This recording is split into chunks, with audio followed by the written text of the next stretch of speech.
નમસ્કાર. News of Gandhinagar daily headlines today. ગુજરાતમાં ડ્રગ્સનો કારોબાર ફૂલ્યો ફાલ્યો. ડ્રગ્સના ઓવરડોઝના લીધે યુવાનનું મોત. પીએમજેએવાય યોજનામાં ગેરરીતિ. રાજ્યની 5 હોસ્પિટલ અને 2 ડોક્ટર સસ્પેન્ડ. વિદેશી સિગારેટના બંધાણી બન્યા ગુજરાતના યુવાનો. રેડીમેડ વસ્ત્રોની આડમાં ધૂમધામ ચોરી.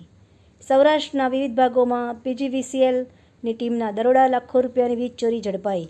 મદદ જોઈતી જ હોય તો અમેરિકાનું એક રાજ્ય બની જાય કેનેડા. ટ્રમ્પની ટુડો સરકારને ધમકી. અલ્લુ અર્જુનની ફિલ્મે 4 દિવસમાં 800 કરોડની કમાણી કરી બનાવ્યો રેકોર્ડ. તંત્રી સ્થાનેથી વિદેશી રોકાણ મામલે ભારત લોકપ્રિય દેશ બન્યો. મુખ્યમંત્રી શ્રી ભૂપેન્દ્ર પટેલના અધ્યક્ષસ્થાને ગાંધીનગરમાં આંતરરાષ્ટ્રીય લાંચ રૂશ્વત વિરોધી દિવસ યોજાયો. ગૃહમંત્રીશ્રીની ઉપસ્થિતિ. આ ઉપરાંત આગળ વધુ સમાચારમાં જોઈએ તો ચા કંપનીનો લોગો બદલવા રાજુ રદ્દીનું આહવાન. વાંચવા જેવો લેખ, જાણવા જેવું. ભરત વૈષ્ણવ. રીઢા ગુનેગારોને નિયંત્રણમાં લાવવા અમલી કરેલા મેન્ટર પ્રોજેક્ટને પરિણામે મિલકત વિરુદ્ધના ગુનાઓમાં 22% થયો ઘટાડો. ગાંધીનગર મહાનગરપાલિકા દ્વારા વિકાસ કાર્યોમાં ઝડપ લાવવા મેયરશ્રીની ઓચિંતી મુલાકાત.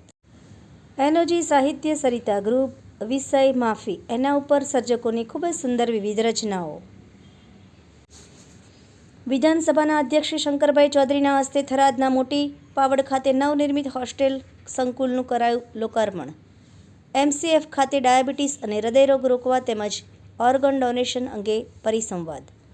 જંત્રીના વિરોધમાં ગાંધીનગરના બિલ્ડરો મેદાને. રાજ્યના જંત્રીના દરમાં કરાયેલા વધારાના વિરોધમાં ગાંધીનગરના બિલ્ડરો પણ મેદાને. કલેક્ટરને આવેદન આપી રજૂઆત કરી. રોજગાર વાંચ્છુ ઉમેદવારો માટે રોજગારની તક. ગાંધીનગર જિલ્લા રોજગાર વિનિમય કચેરી ખાતે 13મી ડિસેમ્બરે જોબ ફેરનું આયોજન. રાધનપુર, સાંતલપુર અને વારાહી પોલીસે પકડેલા 18 લાખથી વધુ કિંમતના વિદેશી દારૂનો નાશ કરાયો. માંડલના આંગણે તારીખ 31મી ડિસેમ્બરથી ત્રિવેણી મહાધર્મોત્સવનો આરંભ થશે. આભાર મિત્રો. મીનાક્ષી રાવલ, ગાંધીનગર. ન્યૂઝ ઓફ ગાંધીનગર દૈનિક જન ફરિયાદ ન્યૂઝ.